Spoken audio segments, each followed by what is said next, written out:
Welcome back to this session. Good morning to all of you. I hope you all are happy and doing your homework with sincerity and regularity.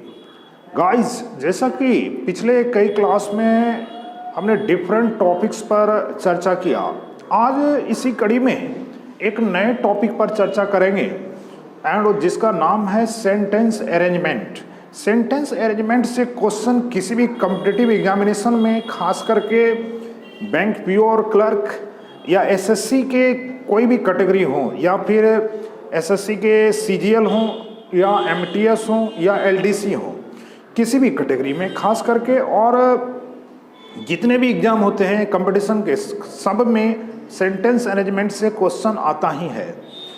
आप इसके कुछ points पर चर्चा करेंगे, जैसे कि इस सेंटेंस अरेंजमेंट के क्वेश्चन को बनाने के लिए हमें किन बातों का ध्यान रखना होगा, पहले उस पर चर्चा करते हैं।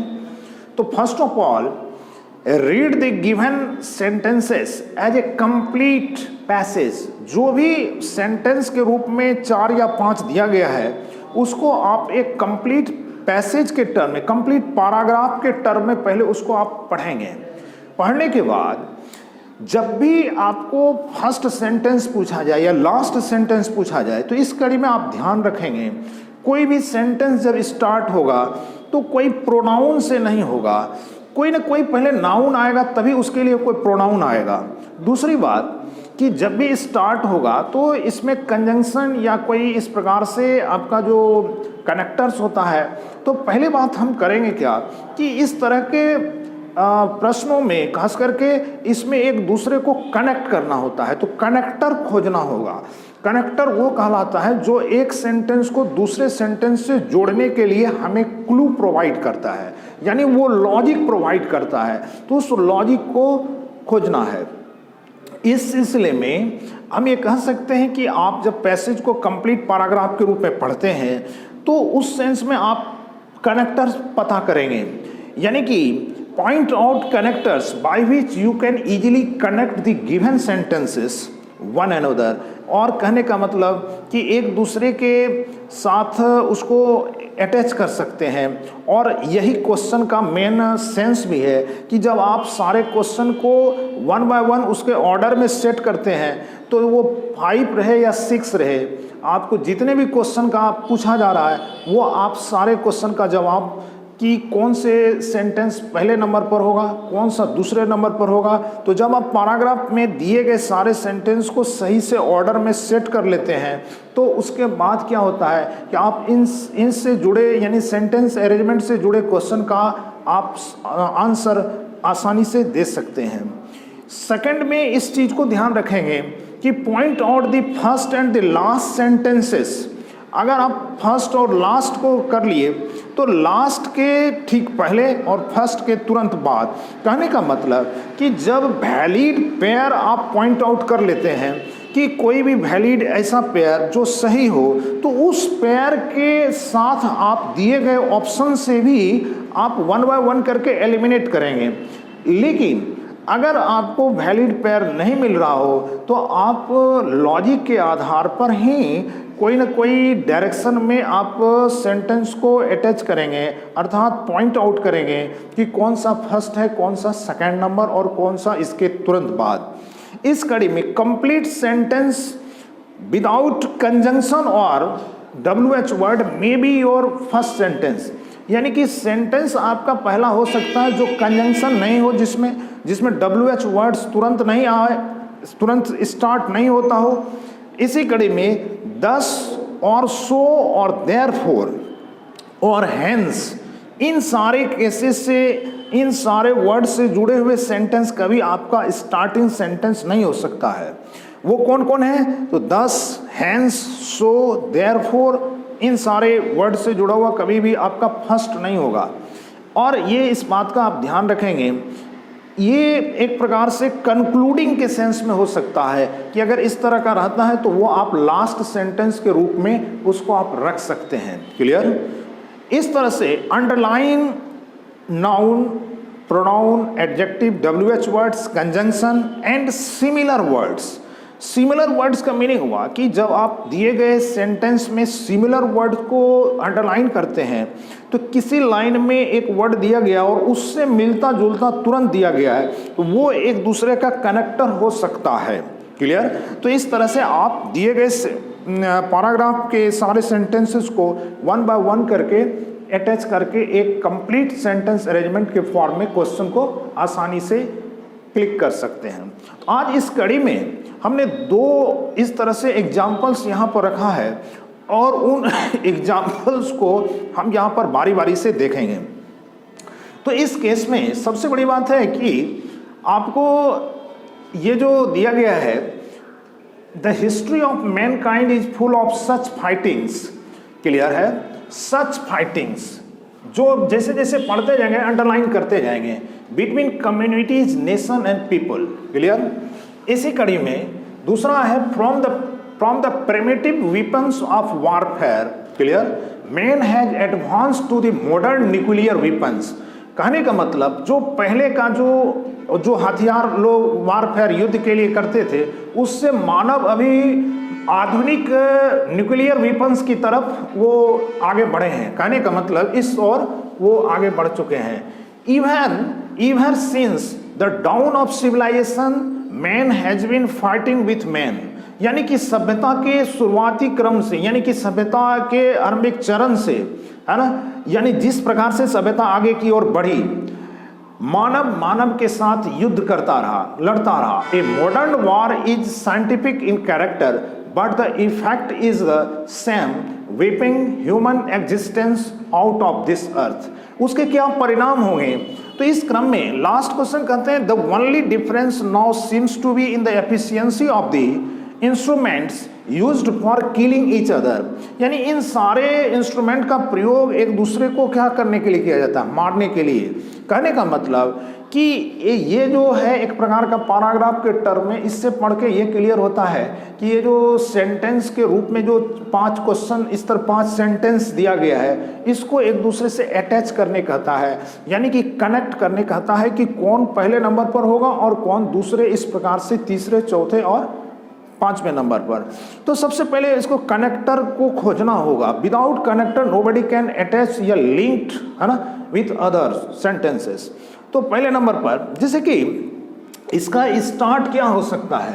तो सच फाइटिंग्स, इस तरह के लड़ाई झगड़े, फाइटिंग जो भी है, तो सच मीन्स कि कोई उसके पहले होगा तब तो हम सच का प्रयोग करेंगे इस तरह के फाइटिंग्स के लिए।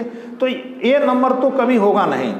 2 नंबर में कहता है, from the primitive weapons of warfare man has advance to the modern nuclear weapons. अब देखिए यहाँ पर इस तरह से ये एक हो सकता है बी नंबर, ठीक है, लेकिन आगे पढ़े हैं जब, ever since the dawn of civilization man has been fighting with man. अब देखिए यहाँ पर फाइटिंग शब्द यहाँ भी है और फाइटिंग शब्द यहाँ भी है, तो जो सिमिलर मीनिंग वाला होगा उसको अंडरलाइन जरूर करेंगे। अब आगे बढ़ते हैं, same weeping human existence out of this worth. फिर कहता है the only difference now seems to be in the efficiency. अब यहाँ पर देखेंगे कि फाइटिंग इसमें भी है, फाइटिंग उसमें भी है, तो सी और ए एक दूसरे के साथ अटैच हो सकता है, लेकिन हमारा काम पहले क्या होगा? फर्स्ट सेंटेंस को, तो पहले नंबर में अगर देखा जाए तो सी और ए नहीं होगा, तो फिर इस तरह से यहाँ पर C number, you have seen the dawn of civilisation. एक मिनट, यहाँ पर फाइटिंग शब्द है और वहाँ पर भी फाइटिंग है, तो सी और ए में हम देखेंगे एक दूसरे से जुड़ सकता है क्या? अगर जुड़ सकता है यानी कनेक्ट हो सकता है तो हम उसको कनेक्ट करने का प्रयास करेंगे। तो इस तरह से सिमिलर मीनिंग के आधार पर आप आसानी से कनेक्ट कर सकते हैं। तो अगर हम यहाँ से चलते हैं, ever since the dawn of civilization man has been fighting with man. Clear? तो 1 नंबर पर अगर इसको रखते हैं तो आपको फर्स्ट नंबर अगर इसका हम दे देते हैं तो सेकंड नंबर खोजना होगा, और सेकंड नंबर के लिए इस क्लू से आप यहाँ पर पहुँच सकते हैं कि the history of Mankind is full of such fightings. तो कहने का मतलब कि ये आपका 2 नंबर में आ जाएगा। क्लियर? तो फर्स्ट और सेकंड आपने लिंक कर लिया। अब बारी आती है कि तीसरा क्या होगा, तो सेकंड वाले से कुछ लॉजिक लेंगे जो तीसरा के लिए लॉजिक प्रोवाइड करेगा। क्लियर यहाँ तक? तो अब इसमें ध्यान देना है कि from the primitive warfare of warfare man has advance to the modern nuclear weapons. तो जब फाइटिंग्स की बात हो रही है तो इसमें हम ये भी देखेंगे कि मॉडर्न वार यहाँ भी है, और वार संबंधित आपको इस तरह से इस केस में और कहता है कि the only difference now seems to be the efficiency of the instrument. Clear. अब यहाँ पर आकर के एक तरह से देखा जाए तो ये जो है ओनली शब्द एडजेक्टिव के टर्म है, ओनली डिफरेंस नाउ सीम्स। तो जो डिफरेंस को बता रहा है, कहने का मतलब कि कुछ उसके पहले और होना चाहिए, तभी आप उस सेंटेंस को रख सकते हैं। तो 3 नंबर में यानी 3rd नंबर में आपका इस तरह से अगर देखा जाए तो इस केस में a modern war is scientific in character but the effect is the same. अब देखिए यहाँ पर मॉडर्न वार की बात कर रही है, तो पहले कोई वार की हम बात करेंगे, क्लियर, पहले इस तरह का होगा। तो यहाँ पर अगर हम 2 नंबर में पढ़ते हैं कि from the primitive weapons of warfare man has advance to the modern nuclear weapons, तो इस क्रम में अगर हम इसको 3 नंबर रखते हैं तो 4 नंबर में हमको खोजना होगा, और वो 4 नंबर हमारा क्या होगा। तो 4 नंबर में हम ये देखते हैं कि अगर 3 में इसको रखते हैं तो modern war is scientific in character, यानी अभी का जो युद्ध होता है वो वैज्ञानिक तरीके से लड़ा जाता है। कहने का मतलब उसके चारित्रिक गुणों के बारे में बताया गया है। तो कहने का मतलब कि 3 के बाद अगर देखा जाए तो वारफेयर से संबंध वहाँ पर भी दिया गया है, और इस कड़ी में मॉडर्न वार यहाँ पर एक तरह से कहने का मतलब मॉडर्न आपका यहाँ भी है, टू द मॉडर्न, और एक मॉडर्न आपका यहाँ भी है। तो कहने का मतलब कि बी से डी कनेक्ट हो सकता है। तो कहने का मतलब कि जब हम एक यानी पहला number, first number, second number और 3rd नंबर खोज लिए तो 3 से 4 अलाइंड हो गया, तो फिर बचा क्या, तो बचा आपका लास्ट। तो लास्ट कहाँ जाएगा, तो लास्ट में आप कौन सा रखेंगे, तो द ओनली डिफरेंस, जो अभी का जो डिफरेंस है, दोनों के बीच अंतर है, वो कैसा दिखता है, the efficiency of the instrument, जो हम इंस्ट्रूमेंट यूज करते हैं वार के दौरान उसमें अंतर आ गया है। वो अंतर है used for killing each other. कहने का मतलब कि इंस्ट्रूमेंट में डिफरेंस को बता रहा है ये वाला। तो ओनली शब्द जो होता है एक प्रकार से फोकस्ड किया गया है, अंतर के बारे में बता रहा है। तो इसको आप लास्ट को यानी कि ई नंबर को आप 5th में रख सकते हैं। कहने का मतलब कि इस तरह से 1 2 3 4 5 इस तरह से अरेंज हो गया। अब इसमें आपको पूछा जा सकता है कि विच इज द फर्स्ट, इस प्रकार से of the given which is the first sentence of the given paragraph, दिए गए पैराग्राफ या पहले नंबर पर किसको रखेंगे। तो इसी प्रकार से 2nd 3rd 4th 5th कुछ भी पूछा जाएगा तो आप आराम से इस क्वेश्चन का आंसर निकाल सकते हैं। तो इसमें सबसे बड़ी बात है क्लू को पॉइंट आउट करना और सिमिलर वर्ड्स को और पार्ट्स ऑफ स्पीच के पार्ट से आप कनेक्ट कर सकते हैं। इसी तरह से हम दूसरे क्वेश्चन पर आते हैं। दूसरा क्वेश्चन इस तरह से है, she said that she was. अब यहाँ पर देखेंगे कोई कहती है या किसी ने कहा, तो सी शब्द आ गया प्रोनाउन। तो प्रोनाउन से कभी स्टार्ट होगा क्या, कभी नहीं। नेक्स्ट में आते हैं कि जैसे यहाँ पर कहा कि she said that she was, नहीं आएगा। देन फॉर सम टाइम, ये भी देन यानी कोई कंडीशन होगा। Our conversation now took another direction. फिर कहते हैं सी ऑल्सो। अब यहाँ देखिए, जब कोई बात को कहेगी तो ऑल्सो शब्द पुनः के लिए आता है, यानी भी शब्द के लिए भी। तो ये भी नहीं होगा। अब ये नहीं होगा our conversation now took another direction. तो पहले बातचीत करेंगे तब तो हम कह सकते हैं आवर की बात। तो ये प्रोनाउन का सेंस जो है ये पजेसिव केस का है, वी आवर अस। तो आवर से स्टार्ट इस प्रकार से जब कहते हैं कि टुक अनदर डायरेक्शन, तो पहले कन्वर्सेशन होगा तब तो उसको अलग डायरेक्शन में लिया जाएगा। तो ये भी नहीं होगा, ये भी नहीं होगा, ये भी नहीं होगा। सी प्रोनाउन है, तो बचा फिर कौन, तो बचा ये आपका ई नंबर। तो इसको आप पहले नंबर पर रख सकते हैं, यानी कि जो लास्ट है वो आपका फर्स्ट हो गया। अर्थात I ask Meena about her occupation. अब जब उसके काम के बारे में पूछा गया तो फिर कहते हैं कि उससे इस प्रकार का, फिर कहते हैं कि कि दूसरे नंबर पर क्या होगा, तो she said that she was a school teacher and A social worker. यानी जब इस पर क्वेश्चन किया गया तो उसका जवाब क्या था, तो सी किसके लिए आया, तो सी आया मीना के लिए। तो ई नंबर से स्टार्ट करेंगे फर्स्ट, तो 2 नंबर पर कौन सा आ जाएगा, तो सेकंड नंबर आपका ये नंबर आएगा। क्लियर। इसी प्रकार से she also said that social work was her hobby only and not the job. अब यहाँ पर देखेंगे और यहाँ पर है कि then for some time we discussed her plans for schooling of the children living in slums. अब देखो जी, स्कूलिंग, जब स्कूल टीचर की बात हुई तो स्कूल टीचर के बात जब होगी तो यहाँ हम कह सकते हैं तब फॉर सम टाइम, कुछ समय के लिए, we discuss her plans for schooling of the children living in slums. Clear. और जब उसने कुछ कहा, सी सेड, क्लियर, तो 2 नंबर पर she also said that social work was her hobby only and not the job. तो यहाँ she said और सी ऑल्सो सेड, क्लियर, तुरंत बाद आ जाएगा। अब यहाँ पर ये कह सकते हैं then for some time we discussed her plans for schooling of the children living in slums. अब यहाँ पर देखिए कि जब इस तरह का, जब सी ऑल्सो सेड दैट, तो आप इसके तुरंत बाद our conversation not took another direction, और उसके तुरंत बाद जाएगा then for some time we discuss her plans. अब देखिए यहाँ पर हर प्लान्स, हर किसके लिए आया, हर किसी न किसी, यानी कि यहाँ पर 2 नंबर में, 3 नंबर में आप इसको रखते हैं तो 4 नंबर में फिर यहाँ पर her plan, then for some time we discussed her plans for schooling of the children living in slums. तो फिर इसमें बचा क्या, तो आवर, एक प्रकार से देखा जाए तो बी और सी में किसको पहले रखेंगे, तो our conversation not took another direction.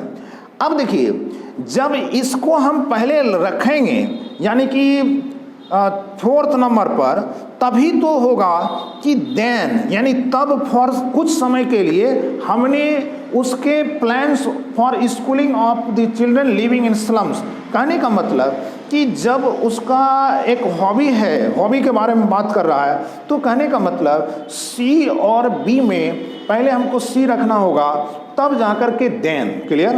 तो कहने का मतलब इतना तो तय है कि आपका ई नंबर पहले नंबर पर जाएगा और फिर यहाँ पर 2 नंबर पर आपका सेकंड नंबर में ए आ जाएगा, और इसी प्रकार से आपको जब यहाँ पर ए नंबर आया, 2 हो गया आपका, 3rd नंबर में आ जाएगा सी ऑल्सो सेड दैट, यानी यहाँ सी सेड दैट और सी ऑल्सो सेड दैट। क्लियर।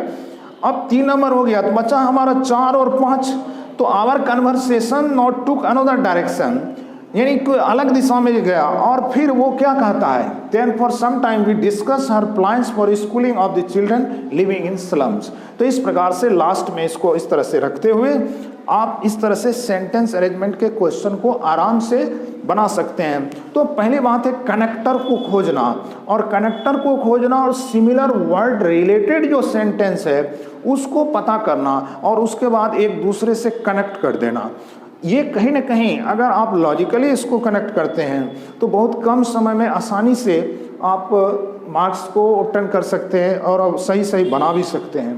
तो आज के लिए इन दोनों क्वेश्चन के माध्यम से मैं समझता हूँ कि आपको कुछ न कुछ इससे लॉजिक पता चलेगा, और इसको आगे के लिए आप स्टडी करेंगे, खास करके प्रैक्टिस करेंगे। मैं समझता हूँ आज की क्लास के लिए इतना ही। नेक्स्ट क्लास में हम कुछ अदर फॉर्मेट के साथ पुनः नेक्स्ट लेक्चर जारी करेंगे। तो आज के लिए इतना ही। So thank you very much.